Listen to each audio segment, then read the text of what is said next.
This open access, having materials that are out there, is going to change the relationship between faculty and students.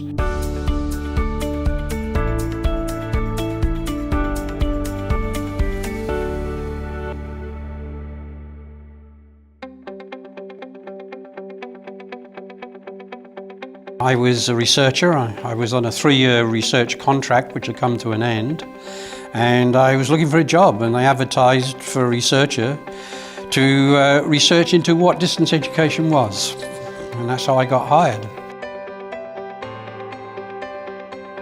I'd been doing some research into some courses that were offered by something called the National Extension College, which was already working with the BBC to make TV programmes to go with their correspondence courses. And when I did that research, I found that students responded very differently to the television programmes than they did to the print materials. And being a researcher, I thought, that's interesting. Online learning was just coming in about 1995, and I just moved to University of British Columbia. And I was appointed Director of Distance Education, but one of the main reasons they hired me was the government had actually withheld something like 1.5% to 2% of every institution's operating budget, state universities, and put it into an innovation fund. And UBC, being a very large university, it was something like $2.5–3 million. And so one of the things that came out of that was WebCT and Blackboard. So that's a very interesting example of how government can drive innovation, and it had a big effect on online learning from there. We were approached by Tec de Monterrey in Mexico, and I'd written a book which they'd read called Teaching Technology, Open Learning and Distance Education.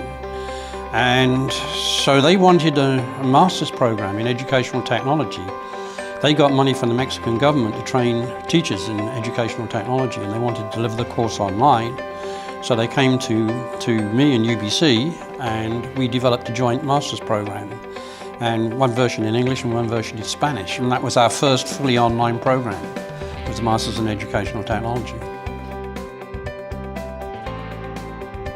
Not all the professors were interested in moving online when we first started. There was a lot of resistance initially, but as always in a large institution, there were always a few professors who wanted to do something different. And often it was often the senior professors who more or less had made their career and they were comfortable and a bit bored with teaching and wanted to do something different, and they thought online could be very interesting.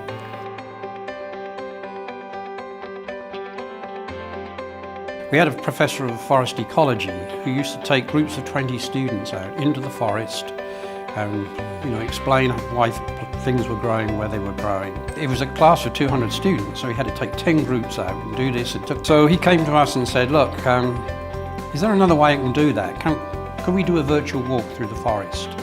So we did that, and we filmed the walk through the forest, and you could track on your computer, and little questions would pop up saying, why is this plant growing here, and what's the reasons for that, and so on, and it worked very well, and you didn't have to walk the students around the forest anymore. So it's usually driven by a need on the part of the instructor. In a sense, I think what's beginning to drive online learning now is a question of quality of teaching on campus. A lot of faculty are increasingly dissatisfied with these very big, large lecture classes with very little interaction with the students. And so if they can have a flipped classroom or have some way of having more interaction with the students, and online is a way to free up some of their time for that kind of interaction, just put the lecture on video and so on. So that's another driver, I think.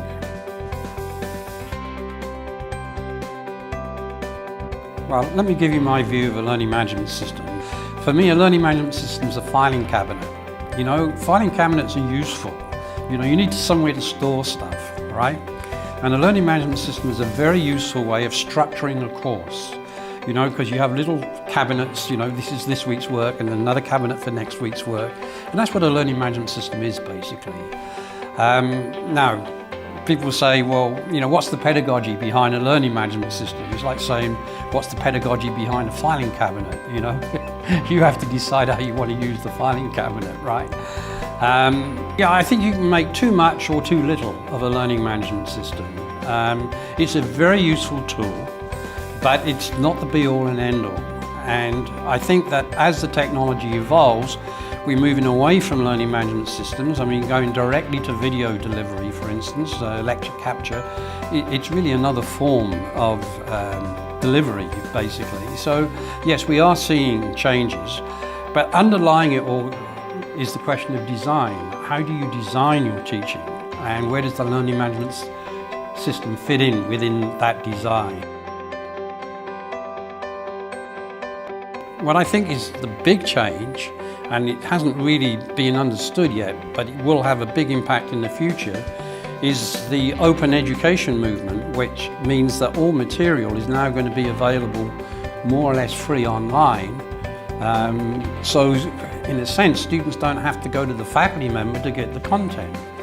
This open access, having materials that are out there, is going to change not only the lecture system, but it's going to change the relationship between faculty and students. What I think students will really want from a university in the future is help with their learning, not the delivery of content, because they can get that.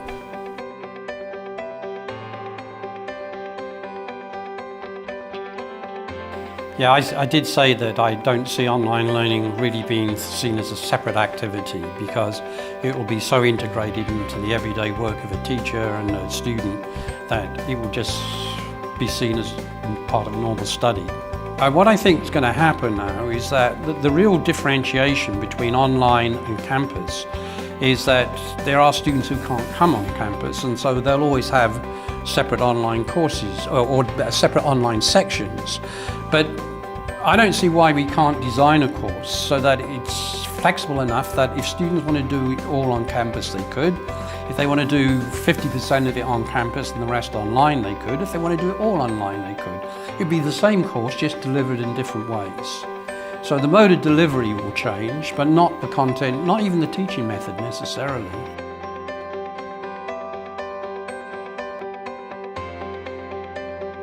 I think you can do some things better on campus than you can online. You can do some things better online than you can do in campus.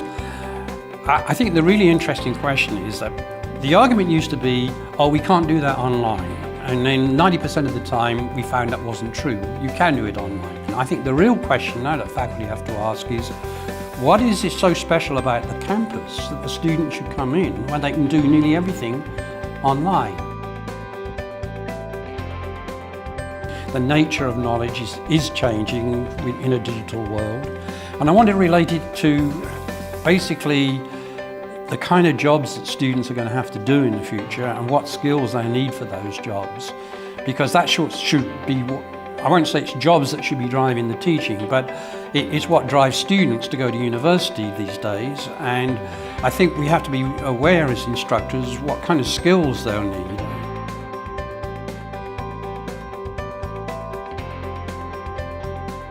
If you want faculty to teach differently, you have to start with the faculty's issues. What are they struggling with? What are they looking for? Now, again, a lot of faculty don't want to teach, right? They really just want to do research. And if they could get out of teaching, that's fine. So often they're looking for a quick and easy solution.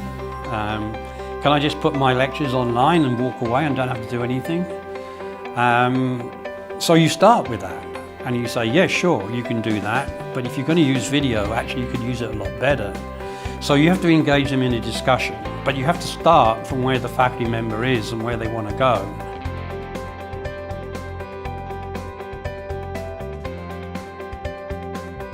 I think every subject discipline has its own sort of pedagogy built around it. It comes back to epistemological issues about the nature of knowledge.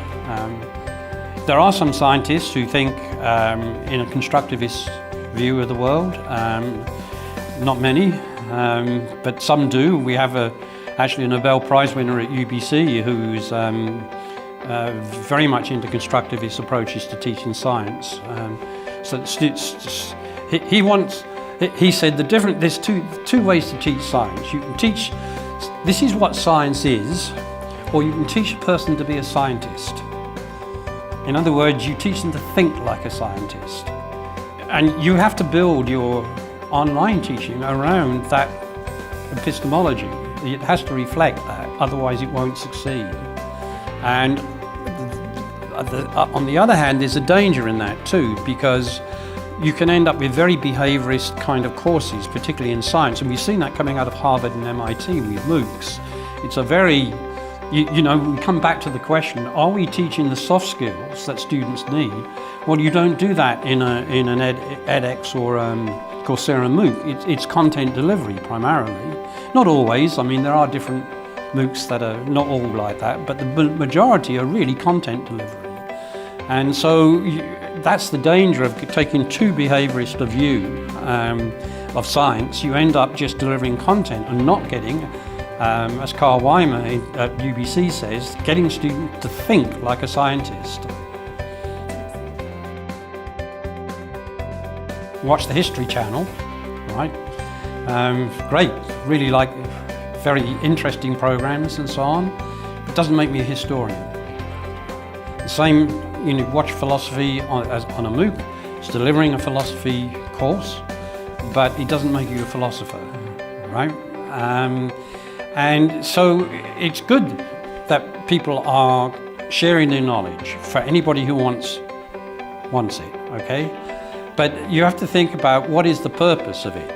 And if the purpose is to publicise the institution, show what great faculty they've got, it's a great way of doing that. MOOCs are very good for doing that. But it's not going to replace the teaching of a philosopher. That's a good question. What motivated me to write a 500-page book? Well, first of all, I didn't know it was going to be 500 pages. If I'd have known that, I probably wouldn't have done it. Well, first of all, I couldn't find anything that I could give to faculty that really dealt with the kind of issues I've been talking about. And particularly, you know, there are books on how to teach online, and there are books on how to teach on campus. But I couldn't find anything that dealt with that kind of integration of online and distance learning, online and face-to-face teaching.